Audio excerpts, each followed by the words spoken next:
So, did you come all this way just to try your luck again?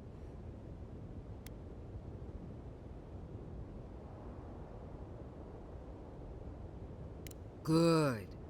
The battle over the Living Lands is nothing compared to the war we share. Look around, Envoy. Heelguard should have listened. He tried to bring order through comp. He failed. Order is meant to be... Her order wields sharp steel. She must set down her blade.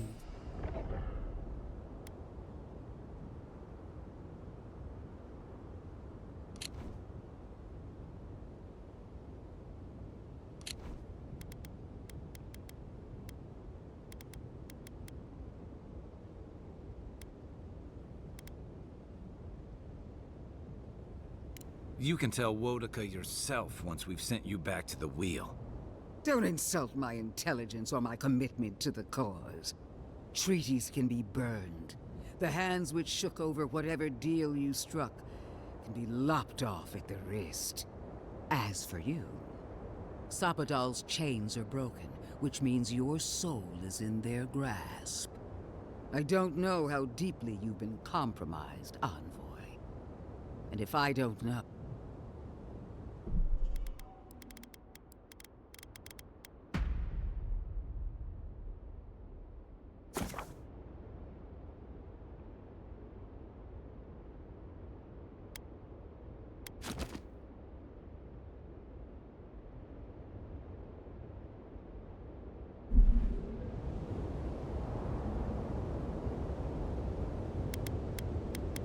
Judgment has been passed. Now comes the sentence. Steel yourself, Envoy. Make this a fight to remember, even in death. We would not welcome her death. There is still ample shade for her beneath our tree.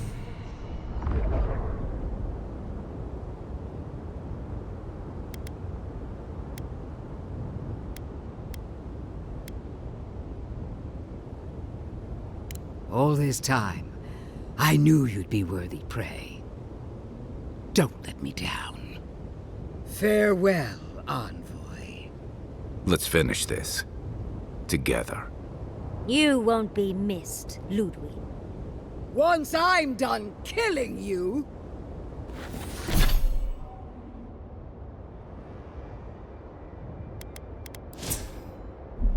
You're...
Help me! One last time! Is it worth it? Over here!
Wherever Ludwig is now, she must be seething.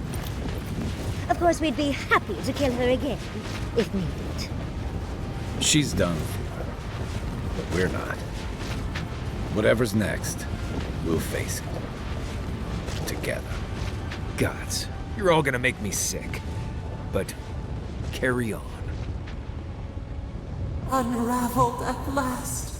We no longer feel her wire against our flesh. We are free always. We are free forever. Silence falls over Paradis, as though the city is holding its breath. Then you hear it, the ringing of a distant bell, the waving of banners, and cheers of victory. After a short and bloody conflict, the dust has finally begun to settle. You feel Sapadal close to your thoughts, stirring with interest. The god of the living lands is observing this moment, unfettered by confusion or fear. For the first time in centuries, they understand. The Paradis militia rallies to you, the outsider who defended them in their hour of need. Whatever happens next, you have won their confidence. You take a moment to reflect on the calm. Not so long ago, you arrived at these shores on a simple errand, which turned out to be anything but simple. The dream scourge is over, and the island has been cleansed of plague. A time of healing and mourning follows. People look to you for answers about the source of the affliction. You tell them the truth, how the plague came from a power beyond mortal understanding, and how it is finally at peace. Thanks to you, the living lands has escaped Adiran oppression. The free settlements unite under a common banner and begin the fraught process of negotiating new traditions and values. The Empire withdraws. The frontier remains wild, but not for long. Fugitives no more. The rebels of Paradis return to their home and to other free settlements, bringing their skills and secrets wherever needed. For once, they have a future. The refugees of Emerald Stair resettle in Thirdborn, bringing their skills and research to aid the local community. What starts as an uneasy partnership blossoms into a bond of trust. Through shared adversity, they find common ground. In time, the people of Emerald Stair return to their city of Fior Messiverno. Research yields new developments in the struggle against nature. Technology is shared among the united settlements. The Empire cannot get in the way of progress. For the people of Shatterscarp, independence is bittersweet. Those who cannot withstand the grief inflicted by Ringgrim's spell leave the settlements, vanishing into the wilderness. Those who remain find themselves forced to cooperate with others, often begrudgingly. With so many dead, the need to stave off hunger outweighs any distaste for certain trading partners. Solace Keep clings to its long-held isolation at first. But after mourning her friend Kostya, Mihala reluctantly deigns to open the doors of the fortress. Some dwarves greet newcomers with glee. Others still mutter darkly about outsiders. Mihala flounders in her earliest negotiations with the rest of the living lands, but slowly learns compromise. She develops a taste for Valian sweets. When Kai returns to Thirdborn, he's no longer running. He finds a town that's been diminished by struggle, conflict, and tragedy. He finds home. He helps repair Thirdborn's walls and train its defenders, carrying on Tama's legacy. And while his labors do not restore all that was lost, they build something new. With his travels alongside the envoy complete, Marius is left directionless once again. Rather than disappearing into his cups, however, Marius leans on his time among his companions to give him the strength to re-enter society and find comfort in civilization. He establishes a route between Paradise and Thirdborn, guiding travelers between the two in return for money and supplies. And while he has a reputation for being aloof, he joins the campfires from time to time, sharing stories of his time with the envoy that most travelers believe are completely made up. Giada learned much in your time together. How to stand up to authority, how to face the unknown, and how to move on from the past. But her family's unfinished work weighs heavily on her soul. Her inheritance is the burden of achieving the impossible. Such is the life of an animancer. At least now she has the right tools for the job, and new friends to help her through hard times. No longer under the threat of imminent death, Yardsley returns to the Animancers. Reunited with her beloved Quilici, she helps him and the Animancers as they put their lives together after the attack on Fior Messiverno. Eventually, she even has something nice to say to Vidaro. As the days pass in contentment and relative peace, Yardsley is struck by the persistent feeling that something is missing. Though she still devotes herself to her studies of both the arcane and the godless, the restlessness never goes away. Freed from torment for the first time in centuries, Sopadal turns their prodigious curiosity to the people that shaped them. They observe the ways their people live, and they think deeply about what they see.